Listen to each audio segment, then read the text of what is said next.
बिस्मिल्लाहिर्रहमानिर्रहीम। एक नौजवान लड़का पढ़ाई में मेहनत करता रहा। इसकी तालीम जारी थी तो इसने सोचा कि क्यों ना मैं वकालत की तालीम हासिल कर लूं। आखिर इसने वकालत की तालीम हासिल कर ली और ये वकील बन गया। वकालत एक ऐसा पेशा है जिसमें आपको सारा सारा दिन झूठ बोलना पड़ता है। अगर आप झूठ नहीं बोलते तो आपकी वकालत ही नहीं चलती। अब ये बंदा वकील बन चुका था। इसके पास जो भी केस सच्चा या झूठा जिस किस्म का भी केस आता था, ये इन सब केसों की पैरवी करना शुरू कर देता था। ये अदालत के अंदर जाकर सारा दिन झूठ बोलकर रोजी रोटी कमाता था। इसकी बीवी एक लेडी डॉक्टर थी। इसने मेडिकल वाला शोबा इख्तियार किया हुआ था। अब इस वकील का झूठ से दिल भरने लगा। इसने सोचा कि क्यों ना झूठ को छोड़कर सच्चाई वाला रास्ता इख्तियार करूं।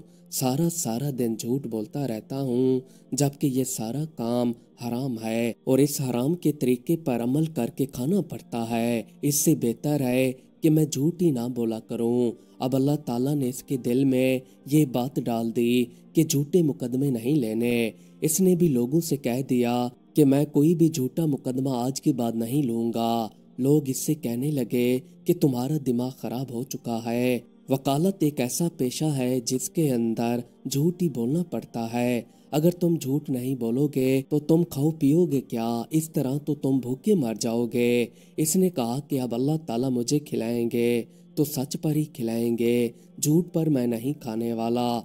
एक दिन ये अपने दफ्तर के अंदर बैठा हुआ था तो इसके दोस्त इकट्ठे होकर इसके पास आ गए और आकर इससे कहने लगे कि तुमने तो सच बोलने का तहिया कर लिया है। हमें नहीं लगता कि तुम्हारी वकालत सच बोलने पर चल सकेगी। खैर, मुख्तलिफ लोगों की मुख्तलिफ बातें हुआ करती थीं। ये इन सब की बातों को दिल पर नहीं लेता था। अब ये अपने दफ्तर के अंदर आकर बैठ जाता था। लोग इसके पास अपने केस लेकर आते तो ये इनसे साफ साफ कह देता कि अगर आप लोगों का केस सच्चा है तो ठीक है। अगर दलील देने के दौरान जज के सामने मुझे पता चल गया कि आपका केस झूठा था तो फिर मैं उसी वक्त ही आपकी मुखालफत करना शुरू कर दूंगा।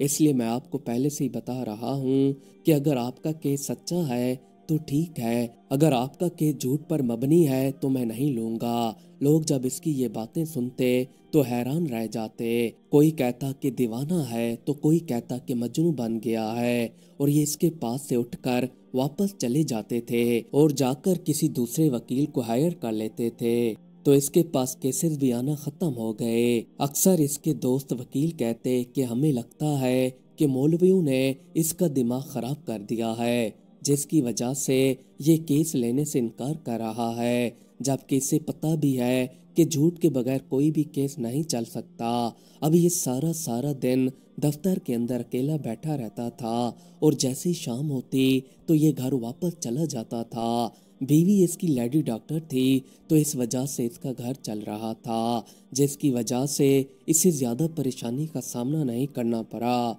एक दिन इसकी बीवी ने अपने शौहर से कहा कि अगर तुमने सच बोलने का फैसला कर लिया है तो क्या तुम्हें मालूम नहीं है कि वकालत एक ऐसा शोबा है जिसके अंदर झूठ बोलना पड़ता है और तुम्हें झूठ बोले बगैर कोई भी केस नहीं मिलेगा। इससे बेहतर है कि तुम वकालत का पेशा छोड़कर कोई दूसरा काम कर लो। तुम तिजारत शुरू कर दो जिससे हमारा घर भी आसानी से चल सकेगा। वकील ने अपनी बीवी से कहा कि नहीं, मैंने बोलना भी सच है और मैंने करनी भी वकालत है। मैं वकालत के बगैर कोई और काम नहीं करूंगा। इसकी बीवी ने कहा कि चलो जैसी तुम्हारी मर्जी, मैं तुम्हारा साथ दूंगी। अब ये सारा सारा दिन आकर दफ्तर के अंदर बैठा रहता और कुर्सी के ऊपर बैठकर अखबार पढ़ता रहता था।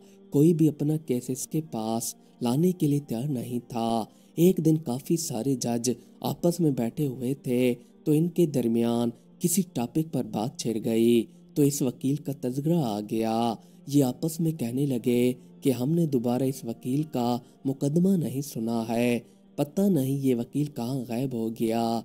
इसमें से एक जज कहने लगा कि मैंने सुना है कि इस वकील ने झूठे मुकदमे लेने बंद कर दिए हैं। इसने कह रखा है कि जो भी बंदा मेरे पास आएगा तो मैं इसके सच्चे केस ही लूँगा, मैं झूठे केस नहीं लूँगा। اب خدا کی کرنی ایسی ہوئی، کچھ اسلامی بندے جن کے کیس بالکل سچے تھے، انہوں نے اس وکیل کا چرچا سنا کہ یہ بالکل سچے کیسز لیتا ہے، تو یہ اس کے پاس اپنے کیس لے کر آنے لگے اور وکیل سے پہلے ہی کہہ دیتے کہ ہمارا مقدمہ بالکل سچا ہے، آپ اس کی کھلے دل سے پیروی کر سکتے ہیں، اور یہ تھوڑی بہت اس کی مالی امداد بھی کر دیا کرتے تھے۔ وکیل بھی آہستہ آہستہ ایسے بندوں کے مقدمے لینے لگا۔